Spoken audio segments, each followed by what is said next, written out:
Donc voilà, pour que vous ayez un petit peu l'idée de... Donc il y a des chances, c'est ça en fait. C'est qu'on est quand même bien placé sur la circonscription, sachant qu'il faut faire... Alors, pour les règles, du coup, pour les élections législatives, peuvent être au deuxième tour tous les candidats et candidates qui ont fait plus de 12,5% des inscrits. C'est-à-dire pas des votants, hein, des inscrits. Donc en moyenne, si le taux d'abstention est à peu près le même que d'habitude, c'est-à-dire quand même 40%, il faut faire environ 18% pour être au deuxième tour. Donc là, on voit qu'avec 25 et quelques, c'est quelque chose de possible. Donc ça veut dire qu'il faut qu'on réussisse déjà à conserver les voix de Mélenchon dans la circonscription et puis évidemment en gagner d'autres. C'est un vrai enjeu, mais c'est absolument pas impensable. Sachant qu'il n'y a quand même pas le même échiquier politique que pour la présidentielle. Il y a un certain nombre d'autres candidatures, toutes ne sont pas connues. Donc pour ce qu'on sait, dans la circonscription 8, pour l'instant, il y a quand même des poids lourds, entre guillemets, en face, puisqu'il y a le président de Rennes Métropole, Emmanuel Coué, pour le Parti Socialiste, qui est aussi maire de Saint-Jacques.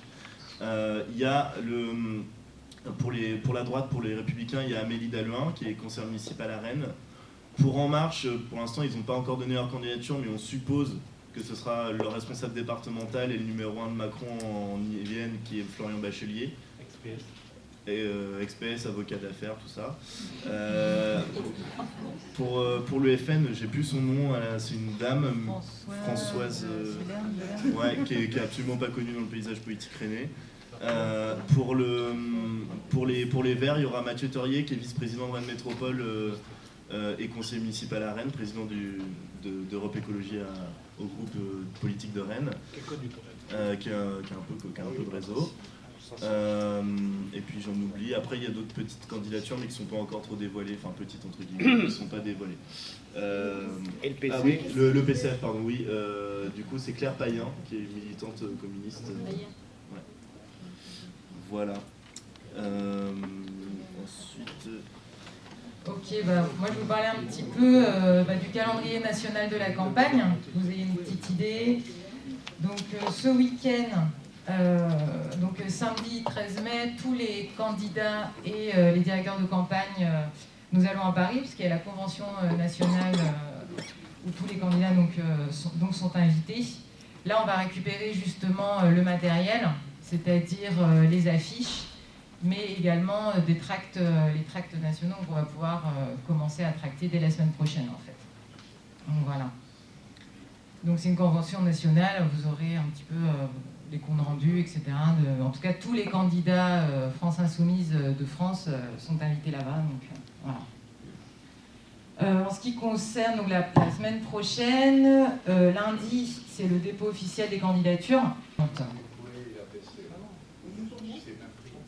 Donc voilà, pour que vous ayez un petit peu l'idée de...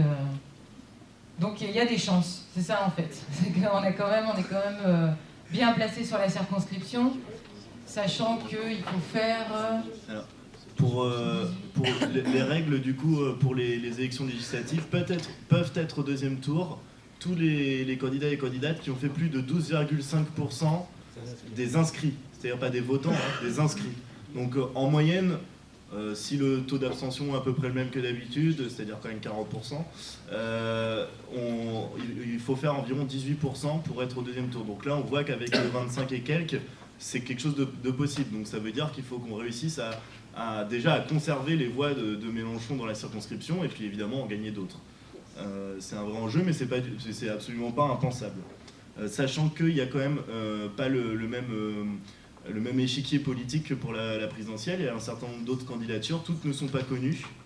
Donc pour ce qu'on sait, dans la circonscription 8, pour l'instant, il y a quand même des poids lourds, entre guillemets, en face, puisqu'il y a le président de Rennes Métropole, Emmanuel Coué, pour le Parti Socialiste, qui est aussi maire de Saint-Jacques. Il y a pour la droite, pour les Républicains, il y a Amélie Dalluin, qui est conseillère municipale à Rennes. Pour En Marche, pour l'instant, ils n'ont pas encore donné leur candidature, mais on suppose que ce sera le responsable départemental et le numéro 1 de Macron en Yvelines, qui est Florian Bachelier. Et ex-PS, avocat d'affaires, tout ça.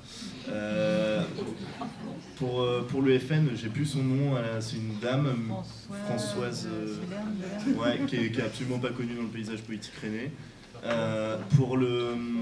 Pour les Verts, il y aura Mathieu Teurier, qui est vice-président de Rennes Métropole et conseiller municipal à Rennes, président d'Europe Écologie au groupe politique de Rennes, qui a un peu de réseau. Et puis j'en oublie. Après, il y a d'autres petites candidatures, mais qui ne sont pas encore trop dévoilées, enfin petites entre guillemets, qui ne sont pas dévoilées. LPC. Ah oui, le PCF, pardon, oui. Du coup, c'est Claire Payen, qui est militante communiste.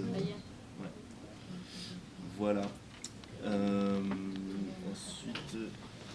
Ok, moi je vais vous parler un petit peu du calendrier national de la campagne, que vous ayez une petite idée.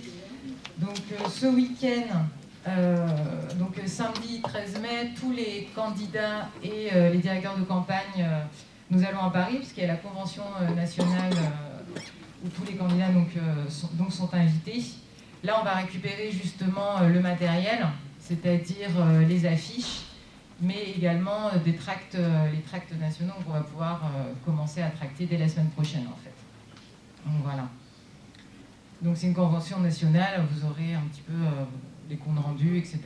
En tout cas, tous les candidats France Insoumise de France sont invités là-bas, donc voilà. En ce qui concerne donc, la semaine prochaine, lundi, c'est le dépôt officiel des candidatures. Et ensuite, on fera une conférence de presse vers 15h.